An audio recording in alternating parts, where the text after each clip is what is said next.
everybody, DK Gilzine here, and I just got finished watching the iCarly reboot, the first 3 episodes that are available right now, and I wanted to give you guys my thoughts because one thing you guys don't know about me is that I am a huge fan of those old school Nickelodeon sitcom type shows. Honestly, most of them are among my favorite TV shows of all time, and iCarly is one of them. iCarly, Zoe 101, Drake and Josh, Victorious, Sam and Cat, there were a couple of the Big Time Rush. All those shows, those are some of my absolute favorite shows of all time. And iCarly is probably my favorite of all those. Either that or Zoe 101, followed very closely by Victorious. I really, really love those shows, and I've actually rewatched every single one of those shows I just mentioned within the past couple years. I still think they 100% hold up to this day. I absolutely love them. And I even got my father, who's like 50 years old, to watch a couple of them, and he absolutely loved them as well. And when I heard about this reboot, this iCarly reboot, I was obviously very hesitant,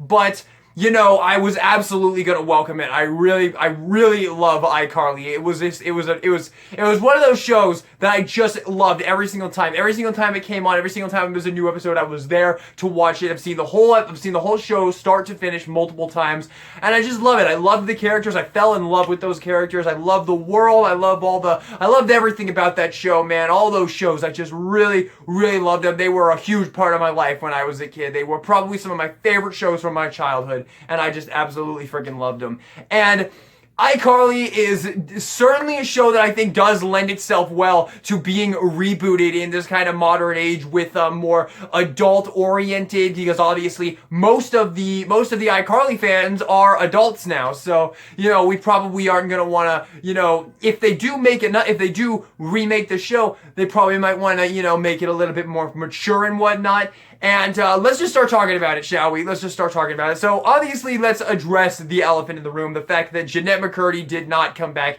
to the show. And I can definitely say that you notice it. You absolutely notice the lack of Jeanette McCurdy. It's definitely a blow. Not having her there is definitely a blow, and it doesn't really feel like the whole web show part of this is nearly as strong as it was in the original iCarly.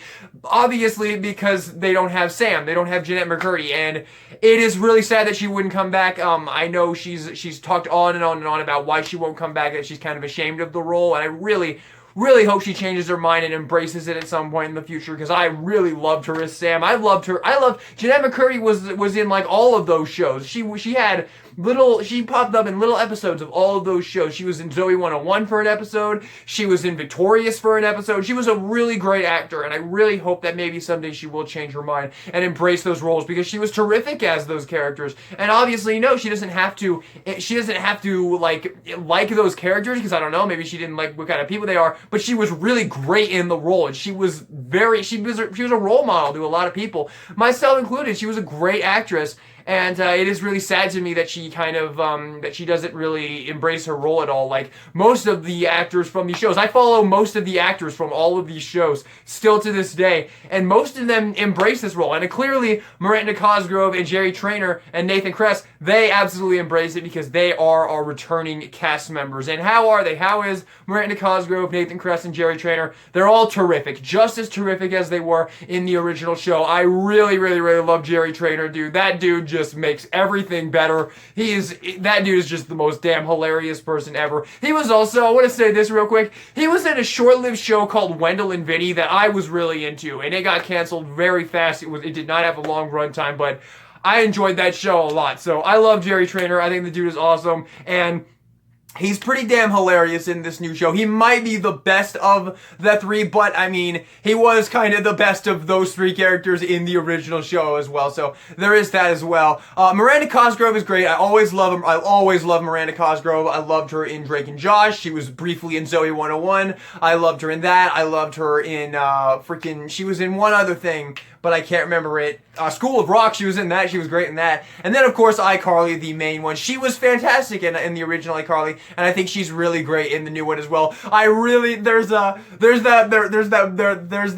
quote in the trailer that is not in the first 3 episodes. We'll have to see that later on, where she says, like an effortless trailblazer, like, oops, I just blazed a trail. Like, that is the most iCarly and Miranda Cosgrove thing I've ever heard ever. Like, when I heard that, I was like, This show might actually be good, man. And yeah, like she still feels like Carly Shay. She really does. I think she did a great job in that department.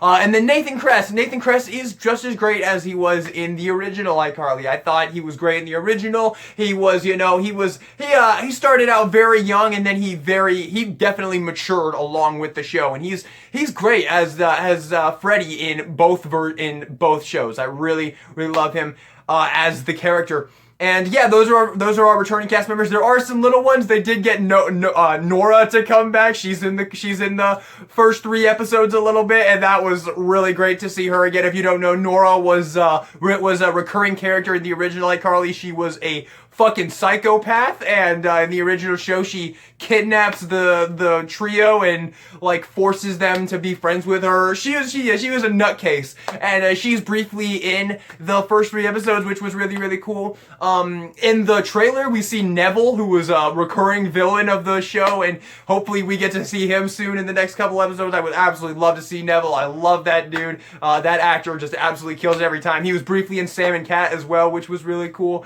And yeah, that would be absolutely awesome that's gonna be absolutely awesome when we get to see him again. And hopefully more characters. Hopefully we get to see more characters as well, like Tebow from the Groovy Smoothie, and I don't know, what other characters were there that I'm forgetting. I literally rewatched iCarly like a couple months ago, man. I can't believe I can't remember anybody else. Oh, I guess we should probably talk about Gibby, huh? Okay. This is gonna be kind of sacrilegious to say from an iCarly fan, but I'm gonna be honest with you. Gibby was never one of my favorite characters. In fact, he was probably one of my least favorite characters. I never really cared for him, and when they announced that Noah Monk didn't want to come back for basically the same reasons as Jeanette McCurry, I didn't really feel anything. I didn't really care that much. I know a lot of people love Gibby, but I don't know. I thought he was funny in the first couple of seasons he shows up. He shows up in season 2, and he's a main character for the rest of the show. And I thought he was kind of funny in the first couple seasons he showed up. He was always taking off his shirt. It was pretty great when he saves them from Nora, who kidnaps the gang, and he saves them from her, and he like beats the shit out of her. So that was kind of fun as well. He's a fun character, but not a must-have character in my opinion. The fact that Noah Monk didn't come back did not really kill the interest of the show for me whatsoever. So I just wanted to say that. And yeah, so there is that as well. But with that, let's talk about the new characters, because there's 2 new main characters in the show, and honestly both of them I rather enjoyed. I thought both of them were pretty fun. There's Millicent, who I actually thought was really funny. She kind of reminds me of I forget her name, but from Stranger Things season 3, the little girl who like she crawls through the vent to get him into the freaking the little Russian base in Stranger Things season 3. She reminds me of that girl, the Lucas's sister. I really forget her name. Erica, maybe? I think it might be Erica. She reminds me of that chick. She's kind of a little shitbag, and she's always like manipulating people, but she's doing it in a more clever, not really malicious way. She's a fun character. Like I said, she's very similar to that character from Stranger Things season 3, and I like her. There's a moment in episode 3 where she makes this like really just thrown together song, and it's been stuck in my head ever since, man. It's really fun. And then the other character, Harper, who is Carly's new roommate, is also a lot of fun. Not a bad character at all. I'm not hating her, and it's pretty cool that she doesn't really seem to be trying to be the new Sam, which is a good thing because nobody could ever top Jeanette McCurry in that role. It's not possible. You could try, you will fail. And I really thought that Harper was pretty good. Lacey Mosley is her name. I think she was actually solid. I'm looking forward to seeing her more in the show. She did not seem like she was trying to be the new Sam. She felt like she was her own character, and I did not dislike her whatsoever. So yeah, also another great thing of the show. Let's talk about the adult humor, the more mature humor of the show that this show is going for over the original show, which obviously was made for children. The new adult humor, there's not too much of it. I definitely think you could still get away with showing this to a kid, and they probably wouldn't understand most of it. But there's a couple scenes that got me that surprised me a little bit. When you hear Carly say "bitch," that was a bit of a shock, and I thought that was kind of fun. Let's see what else they have. There's a furry joke in there. There's a freaking, there's all kinds of, like Freddy is actually, like, his story is that he's been divorced twice, and Millicent, is actually his granddaughter, and yeah, the adult humor, for the most part, it worked. I mean, that's one thing I definitely felt like I was going to like about this show when it was, coming out, was the fact that they were making it more mature, because I think that works for iCarly. iCarly never really did try and shy away from being a more adult show. That's what made those shows so great. iCarly and Zoe 101 and Victorious, that's what made those shows so great, is they did not just like exclusively try to be for kids. They were very welcoming to adults as well, which was really great, especially Zoe 101. Zoe 101 even had some moments that were just straight up for adults, and that's why I love that show so dearly. Like I said, Zoe 101 and iCarly are probably my two favorites of that group of shows. Those were my go-tos. Those were my favorites. I really loved those shows.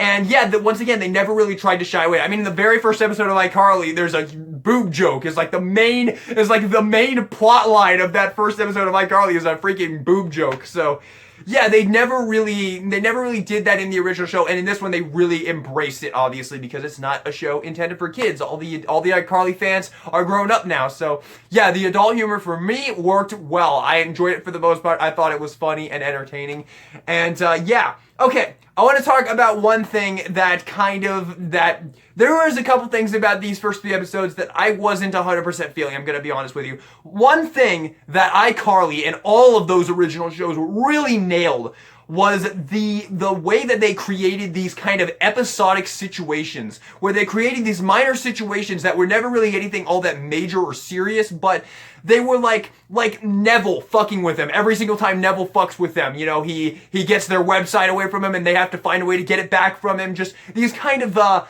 these very like low-key situations that they get themselves in on. You know how they say in the theme song, to see the brighter side of every situation. And it doesn't really feel like they have that going in this show. They do create episodic situations, but it doesn't feel as great as it did in the original show.